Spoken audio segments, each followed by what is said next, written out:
अस्सलाम वालेकुम नाजरीन, मैं हूं आपका होस्ट अब्दुल्ला तारिक और आप देख रहे हैं मेरा YouTube channel Hawkeye. Pakistan cricket team का आज अनाउंसमेंट हो गया है। ये जो स्क्वाड अनाउंसमेंट है ये इंग्लैंड के खिलाफ जो टेस्ट सीरीज कैजुअल है दिसंबर के पहले हफ्ते से ऑनवर्ड्स जो है 3 टेस्ट मैचेस होंगे, उसके हवाले से ये स्क्वाड आज अनाउंस कर दिया है पीसीबी ने। 18 रुकनी टीम ये अनाउंस हुई है, 15 रुकनी एक्सपेक्टेड थी, लेकिन 3 बंदे जो हैं वो ज्यादा डाल के थोड़ा सा स्क्वाड को जो है वो कंप्लीट करने की कोशिश की गई है। वैसे मेरे हिसाब से जो स्क्वाड सिलेक्ट हुआ है वो मेरिट पर नहीं है। मैं ये बात इसलिए कर रहा हूँ कि बहुत सारे परफॉर्मर्स, क्योंकि इनिशियली हमने कायद-ए-आज़म ट्रॉफी भी कवर की थी और कुछ अरसे से हम नहीं उसको कवर कर पा रहे हैं यहाँ, लेकिन मैं स्टैट्स रेगुलरली देख रहा हूँ और इवन मैंने उस दिन स्टैट्स शेयर भी किए थे आपसे। बहुत सारे जो परफॉर्मर्स हैं वो सिलेक्ट नहीं हुए हैं यहाँ, तो ये थोड़ा सा कंसर्निंग साइन ज़रूर है। सो मैं स्क्वाड आपके सामने अनाउंस करूंगा, इसके अलावा मैं स्टैट्स भी आपको बता दूंगा इसमें कौन से ऐसे प्लेयर्स थे जिन्हें होना चाहिए था और कौन से ऐसे सिलेक्ट हो गए जिन्हें नहीं होना चाहिए था।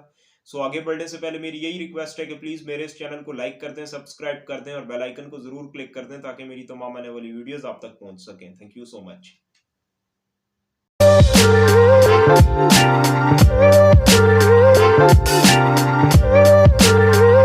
स्क्वाड जो सिलेक्ट हुआ है वो 18 रुकनी है। अगर देखा जाए तो बाबर आजम, मोहम्मद रिजवान, अब्दुल्ला शफीक, अबरार अहमद, ये नई इंक्लूजन है, मिस्ट्री स्पिनर हैं।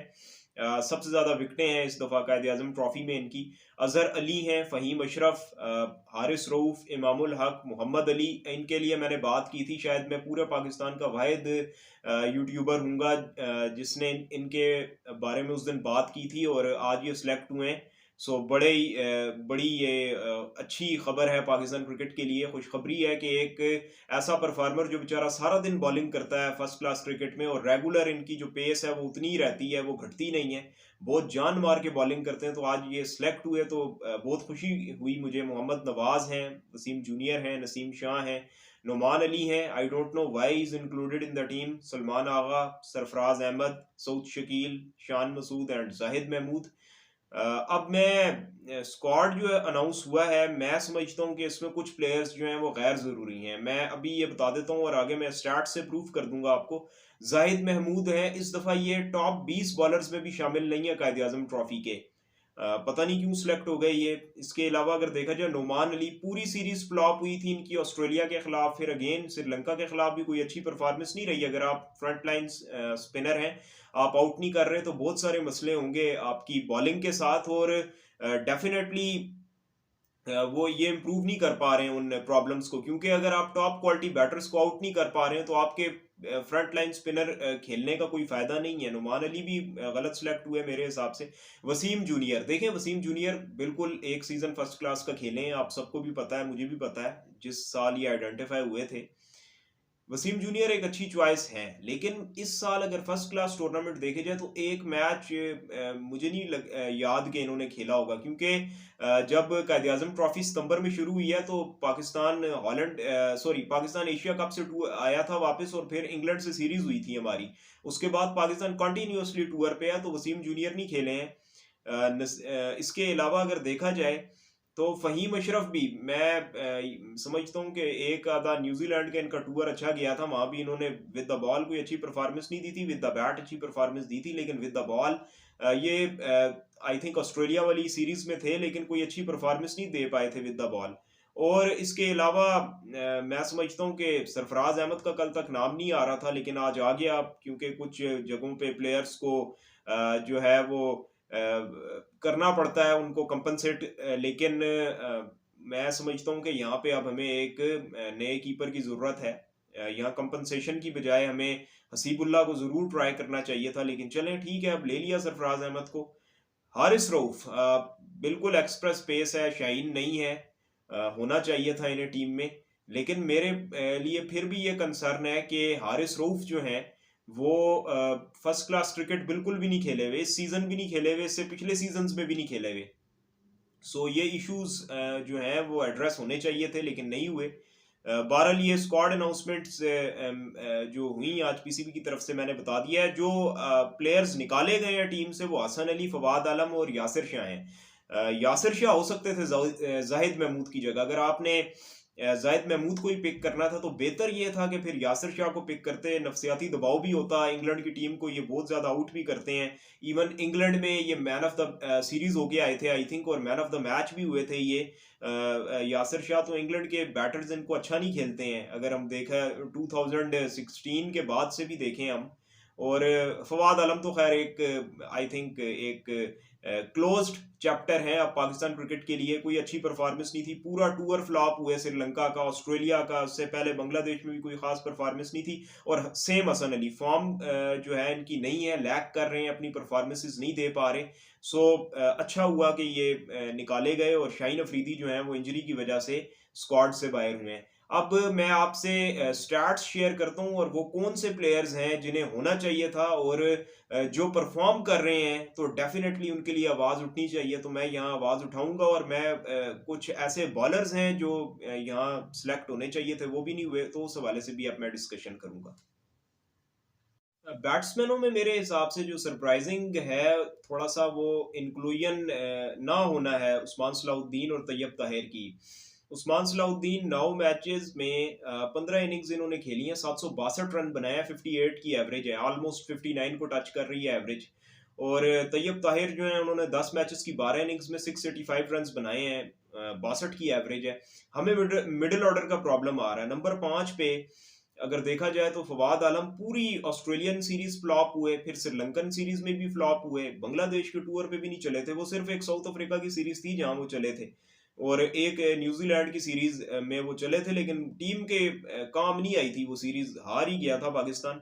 एनीवेज उस्मान सलाहुद्दीन अपनी पीक पे है, नंबर 5 पे खेल सकते हैं। तैयब ताहिर भी, ये बेचारा तैयब ताहिर जो लड़का है, इसे आप ओपनर से लेके 3 नंबर, 4 नंबर, 5, 6 कहीं भी खिला लें, ये बेचारा खेल के देगा। रन्स पे रन्स लगाए जा रहा है ये, लेकिन नहीं सिलेक्ट हो रहा। एक बंदा इन दोनों में से एटलीस्ट सिलेक्ट होना चाहिए था। सरफराज अहमद देखें, 36 साल उनकी एज है। अब पता नहीं वो कितना अरसा और पाकिस्तान को सर्व कर सकते हैं। खिलाना भी नहीं है सरफराज अहमद को, तो कम से कम इन दोनों में से उस्मान सलाहुद्दीन या तैयब ताहिर में से किसी एक को शामिल कर लेते, सरफराज अहमद को बाहर कर देते आप। और उसके अलावा अगर देखें तो रन्स किए हैं सऊद शकील ने, लेकिन अब इंटरेस्टिंग है कि 69 की एवरेज है इनकी सऊद शकील की। तो क्या आप इन्हें खिलाएंगे बाबर? मुझे तो नहीं लगता, क्योंकि मुझे ऐसे ही लग रहा है कि नजरिया ज़रूरत के तहत ये शान मसूद जो हैं इन्हें खिला लिया जाएगा नंबर 5 पे। और एक तरह से ये जो लड़के सेलेक्ट हुए हैं सऊद शकील और सरफराज अहमद, इन्हें मौका नहीं मिलेगा। तो पीसीबी को चाहिए था कि जहां आप 18 अनाउंस कर रहे हैं तो फिर आप 20 अनाउंस कर देते, और ये जो डोमेस्टिक परफॉर्मर्स हैं इन्हें कम से कम टीम में तो लेते ना। और बड़ी इंटरेस्टिंग चीज़ है इस सीज़न नज़र आ रही है कि हमारे जो मिडिल ऑर्डर बैटर्स हैं, जो बहुत ज़्यादा मसला आ रहा है हमें वनडे में, ज़्यादातर मिडिल ऑर्डर बैट्समैनों ने रन किए हैं। अगर देखा जाए तो उमर अमीन ने 660 रन किए हुए, एज ज़्यादा ठीक है। हुसैन तलत की तो ज़्यादा एज नहीं है, उन्होंने 646 रन किए हैं। असद शफीक जो है बहुत तजर्बाकार प्लेयर, 626। उमैर यूसुफ 604। अजहर अली के 598 रन है, लेकिन एवरेज अजहर अली की 85 की है, इन्होंने शुरू के मैचेस में परफॉर्म किया। फिर कामरान गुलाम 597 रन। मिडिल ऑर्डर टैलेंट मौजूद है, फैजान रियाज की सूरत में 550 रन आए हुए हैं। आपके पास मिडिल ऑर्डर टैलेंट मौजूद है, आपने सिर्फ उसको आप पॉलिश करना है और उसको टीम में लेके आना है। तो सबसे इंपॉर्टेंट चीज वसीम साहब के लिए भी यही है कि आप मिडिल ऑर्डर बैटर्स को कम से कम इंक्लूड तो कर लेना टीम में। खिलाना ना खिलाना मैनेजमेंट और कैप्टन का डिसीजन है, लेकिन आपके पास रिसोर्सेज पूरे होने चाहिए। अब ये जो है ना, गिला नहीं होगा कि आपके पास मिडिल ऑर्डर बैटर्स नहीं है। मैं आपको कम से कम 5 से 6 बैटर्स गिनवा सकता हूँ कि जिन्हें आप एडजस्ट कर सकते हैं किसी भी वक्त टीम में। सो ये तो बैटिंग की सूरत हाल थी। यहाँ पे फिर थोड़ी सी हम कह सकते हैं कि benefit of the doubt Wasim साहब को दे सकते हैं कि चलें जी, सऊद शकील खेले हुए नहीं थे तो हम उन्हें कैसे बाहर करते हैं। सरफराज हमें as a backup wicket keeper जो है टीम में रिक्वायर्ड था, हमने ले लिया। आल्दो हसीबुल्लाह को ले सकते थे उधर। सरफराज अहमद और हसीबुल्लाह की परफॉर्मेंस में 19-20 का फर्क है। 19 अगर हसीबुल्लाह हैं तो हसीबुल्लाह के पास अभी बहुत एज पड़ी है, वो उसको कवर कर सकते थे। और वो जिस नंबर पे खेलते हुए आ रहे हैं, नंबर 6-7 पे, हमें वही विकेट कीपर रिक्वायर्ड है। हमें 4-5 नंबर वाला विकेट कीपर अब चाहिए भी नहीं, और एज भी बहुत ज्यादा है सरफराज की। सो ये तो थी बैटिंग की सिचुएशन। अब हम बॉलिंग की सिचुएशन डिस्कस करते हैं आपसे। बॉलिंग में तो बहुत ही ज्यादा ज्यादती हुई है। बैटिंग में तो चलो ठीक है, उन्हें कह सकते हैं ना कि उन्हें रूम नहीं मिल रही थी। बॉलिंग में तो बेतहाशा रूम मौजूद थी। देखें, आपके शाहीन अफरीदी नहीं है आपके पास, हसन अली मौजूद नहीं है, मोहम्मद अब्बास को भी कंसिडर नहीं कर रहे थे आप, ठीक है। आपने हारिस रऊफ जो कि अभी तक टेस्ट डेब्यू नहीं हुआ आपने पिक किया, मोहम्मद अली को ठीक पिक किया। मैंने पहले बात की मोहम्मद अली की कि उन्होंने सबसे ज़्यादा इस दफ़ा फास्ट बॉलर्स में आउट किए हैं और पिछले सीजन से ये 50+ विकेटें ले चुके हैं, ठीक था, शामिल किया। राना फ़हीम अशरफ साहब की मैं परफॉर्मेंस आपसे डिस्कस कर दूं, बड़ा नाम लिया जाता है यहाँ पे, बहुत सारे सहाफ़ी जो हैं उनके बारे में बात करते हैं और कहते हैं कि जी ये बहुत बड़े एक ऑलराउंडर हैं। 6 मैचेस में इनकी सिर्फ 8 विकेटें हैं सीज़न में। और अगर देखा जाए तो अब आप कौन से दो ऑलराउंडर्स खिलाएंगे यहाँ पे, आपने एक ही ऑलराउंडर खिलाना है, आगा सलमान को। आगा सलमान की सूरत में आपके पास ऑफ स्पिन का ऑप्शन आएगा, इंग्लैंड के खब्बे जो हैं ऑफ स्पिन पे ट्रबल कर सकते हैं। और मैं यही समझता हूँ कि फ़हीम अशरफ तो शायद टीम में खेलेंगे ही नहीं। अच्छा, मैं कंपैरिजन बता देता हूँ। देखें, फ़हीम अशरफ को एज अ बॉलिंग ऑलराउंडर हम ज़्यादा यूज़ करेंगे ना, नंबर 8 पे खिलाना है ना हमने उन्हें, नंबर 7-8 पे कहीं भी जहाँ भी रिक्वायरमेंट है, हमें ये तीसरे सीमर की हैसियत से टीम में रिक्वायर्ड होंगे। मैं आपको बताता हूँ कि आमिर जमाल जो हैं, ये अभी रिसेंटली डेब्यू हुआ था इनका इंग्लैंड की सीरीज में और इन्होंने आपको एक मैच जिताया, एक 2 T20 आई थिंक पाकिस्तान से खेले हैं। ये आमिर जमाल जो हैं, इन्होंने 8 मैचेस में 24 आउट किए हैं, उन्होंने 6 मैचेस में सिर्फ 8 आउट किए हैं। तो कितनी बड़ी ज्यादती है यहाँ आमिर जमाल के साथ। देखें, फ़हीम अशरफ 29 साल के हैं, ये 26 साल के हैं, भी इम्प्रूव हो सकते हैं और इन्होंने भी बहुत ज़बरदस्त किस्म के स्पेल्स किए हैं, लंबे स्पेल्स किए हैं इन्होंने। तो हमें ऑलराउंडर अगर रिक्वायर्ड है तो हमें आमिर जमाल की सूरत में चाहिए, हमें फ़हीम अशरफ साहब का हमें पता है कितना पोटेंशियल उनका, वो इम्प्रूव ही नहीं हो पा रहे हैं। दूसरी सबसे जो गलती पाकिस्तान ने की वो ये कि हमने लेफ्ट आर्म सीमर चुना ही नहीं इस सीरीज के लिए। हम क्या बहुत बड़े फन्ने खान है कि हम इंग्लैंड के साथ जो है वो अगर हम खेल रहे हैं तो हमारे पास लेफ्ट आर्म सीमर नहीं होगा तो हम सरवाइव कर जाएंगे। मेरा तो नहीं ख्याल कि ऐसे होगा। देखें, शाहीन अफरीदी पाकिस्तान के लिए एक पिवटल रोल प्ले करते हैं। ये जितनी भी सीरीजेज हुई हैं हमारी पास्ट में, हमने शाहीन अफरीदी के साथ नई बॉल जो है वो यूज़ करवाई है। शाहीन अफरीदी ने नई बॉलिंग की है और उन्होंने बड़े लॉन्ग और अच्छे अच्छे स्पेल्स किए हैं। यहाँ पे मैं आपको बताऊं कि 2 फास्ट बॉलर्स का मैं जिक्र कर रहा था। एक थे आकिफ जावेद, परफॉर्मेंस देखें, 8 मैचेस में 21 विकेटें हैं इनकी। चले ठीक है जी, यंग हैं, एक्सपीरियंस नहीं है।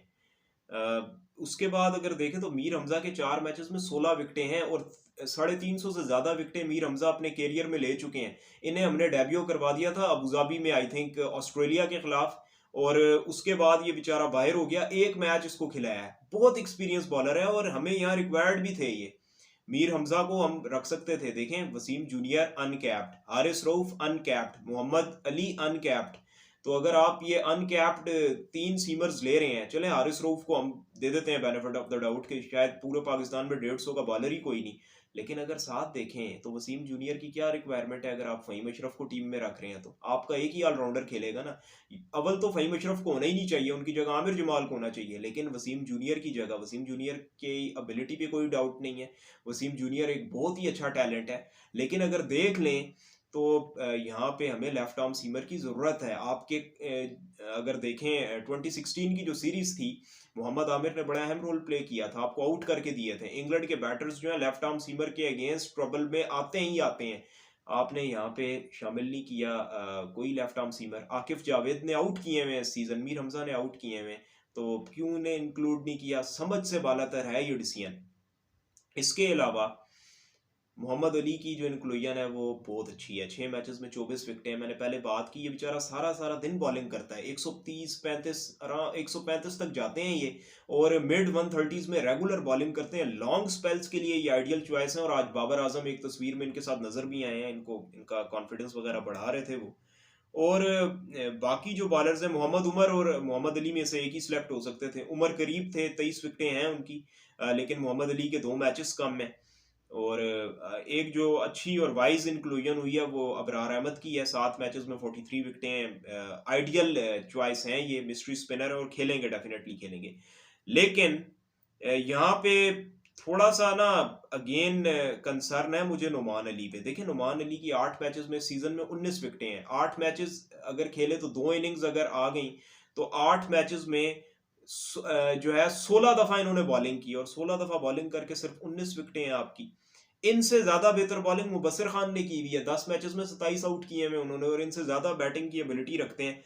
और जफर गोहर जो है वो टॉप ऑफ द लिस्ट में तो नहीं आ रहे, लेकिन जफर गोहर काउंटी क्रिकेट में बड़ी अच्छी परफॉर्मेंस दे के आए हैं अभी रिसेंटली। ग्लूकास्टर शहर के लिए आई थिंक खेलते हैं, बहुत अच्छा परफॉर्म किया वहां पे, I think player of the year भी हुए हैं ये, अगर मैं गलत नहीं हूं तो।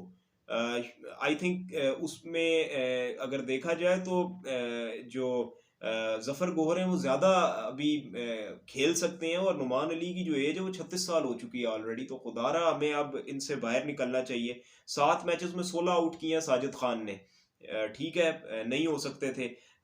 यासिर शाह 7 मैचेस में 15 आउट किए हैं, लेकिन जाहिद महमूद जो है वो तो पहले 20 बॉलर्स में भी शामिल नहीं है और उन्हें स्टिल हमने टीम में रखा हुआ है। सो बॉलिंग में बहुत ज्यादा कंसर्न्स हैं, रिस्की मूव्स हैं, गलत सिलेक्शंस हैं बॉलिंग में। मीर हमजा को टीम में होना चाहिए था मेरे हिसाब से।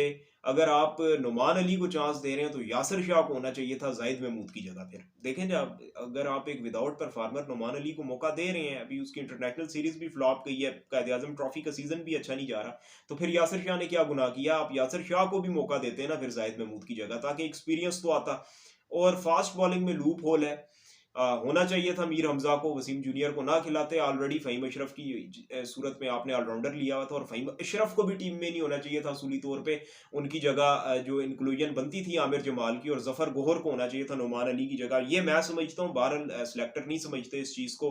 परफॉर्मर्स दो जो हैं उनको मौका मिलना, जायद अपना अबरार अहमद की और मोहम्मद अली की जो इंक्लूजन है वो ज़रूर पॉजिटिव है, लेकिन जो हमारे लिए जो प्रॉब्लम है इस वक्त वो लेफ्ट आर्म सीम का है, और शाहीन अफरीदी की रिप्लेसमेंट के तौर पे मीर हमजा को ना लेना, ये पता नहीं कौन सी इनसिक्योरिटी है जो नहीं ले पाए ये। सो एनी हाउ जो टीम है उसे बहुत ज़्यादा बेस्ट ऑफ लक है मेरी तरफ से। जो भी सिलेक्शन हुई है ये पाकिस्तान की टीम है और हमारा काम है इसको सपोर्ट करना, लेकिन सिलेक्शन में लूप होल साफ नज़र आ रहे हैं। वसीम अब्बासी साहब जो हैं हमारे, मोहम्मद वसीम साहब जो हैं सिलेक्टर, इनकी बहुत ज़्यादा रिस्पेक्ट है, ये वाइडली रिस्पेक्टेड पर्सन है पाकिस्तान क्रिकेट की फ्रेटर्निटी में। अगर देखा जाए तो वसीम अब्बासी साहब इससे पहले नॉर्दर्न के हेड कोच थे, तो मॉडर्न क्रिकेट को बहुत अच्छी तरह ये समझते हैं। और अगर किसी टीम को इवॉल्व किया ना कायद आजम ट्रॉफी और हमारा ये जो नया डोमेस्टिक सिस्टम है, कोई सही टीम इवॉल्व हुई है तो नॉर्दर्न की टीम है। जो टीम इन्होंने जिसकी बुनियाद रखी है वो टीम हर सीजन में अच्छा परफॉर्म करती है। मोस्टली इस दफ़ा अगर देखें तो कायद आजम ट्रॉफी में पहले नंबर पे हैं ये।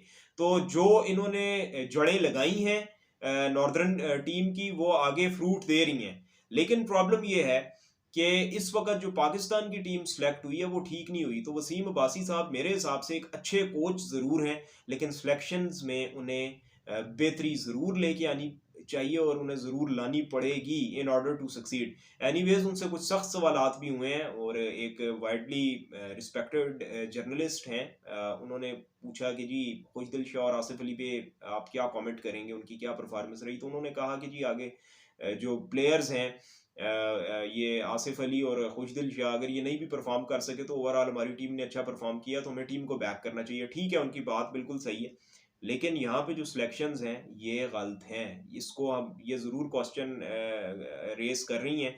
और सपोज करें अगर आपकी टीम परफॉर्म ना कर सकी इंग्लैंड के खिलाफ, एक टेस्ट भी आप इधर उधर हुआ तो आप वर्ल्ड टेस्ट चैंपियनशिप से बाहर हैं। तो ये वर्ल्ड टेस्ट चैंपियनशिप इस वक्त स्टेक पे लगी हुई है, और ये वर्ल्ड टेस्ट चैंपियनशिप की एक तरह से आप ये समझें कि ये वो वर्ल्ड टेस्ट चैंपियनशिप है कि जिसमें ज़्यादातर मैचेस आपके अपने होम ग्राउंड पे हुए हैं। तो उसके बावजूद अगर आप फाइनल में नहीं पहुंचते तो बहुत सारी गलतियां हुई हैं सिलेक्शंस में, और वो हमें माननी चाहिए। एनीवेज मैंने बहुत डिटेल से स्क्वाड आपसे शेयर कर दिया है। सिलेक्शन पे ये भी कहा जाता है क्रिकेट हलकों में कि हर बंदे की अपनी अपनी सिलेक्शन होती है, तो हर बंदा अपने हिसाब से सोचता है और हर बंदे की सिलेक्शन मुख्तलिफ होती है। लेकिन मैं ये समझता हूँ कि जब सिलेक्शन हो गई है तो अब हमें उसे बैक करना चाहिए, और चाहे सही हुई है चाहे गलत हुई है, अब पाकिस्तान की टीम है ये, और हमें इसे हर हालत में सपोर्ट करना है, और हमें स्टेडियम्स में आना है मैचेस देखने। तो जिस हिसाब से टिकटिंग सेल हुई भी है पिंडी में, अल्लाह करे मैच हो जाए, वहाँ पे अभी भी कंसर्न्स हैं मुझे, क्योंकि बहुत सारे जो अवामिल हैं, जिसमें से पहला अवामिल तो ये है कि जो रावलपिंडी में एक एहतजाज है 26 तारीख को और 27 को इंग्लैंड ने आना है, तो अल्लाह करे वो एहतजाज आराम से हो जाए और 27 को इंग्लैंड आए, ताकि पिंडी के टिकट जो इतने सारे बिके हुए हैं वहाँ पे आके क्राउड कम जो क्रिकेट देखने के लिए बेताब है वो आके वहाँ कम से कम मैचेस देख लें। मुल्तान में है, फिर इसी तरह से कराची में मैच है, तो अब अल्लाह करे पाकिस्तान अच्छा परफॉर्म करे। सिलेक्शन में जो लूप होल्स हैं वो साफ नजर आ रहे हैं और पीसीबी को इसमें बेहतरी लेके आनी चाहिए। एनीवेज अब तक के लिए इतना ही है मेरे इस व्लॉग में। जाते जाते वही आजाना रिक्वेस्ट है कि प्लीज़ मेरे इस चैनल को लाइक कर दें, सब्सक्राइब कर दें और बेल आइकन को ज़रूर क्लिक कर दें ताकि मेरी तमाम आने वाली वीडियोस आप तक पहुंच सकें। अपने मेज़बान अब्दुल्ला तारिक को अगले व्लॉग तक के लिए इजाज़त दीजिएगा। जाते जाते हमारे चैनल का नारा है हॉक आई।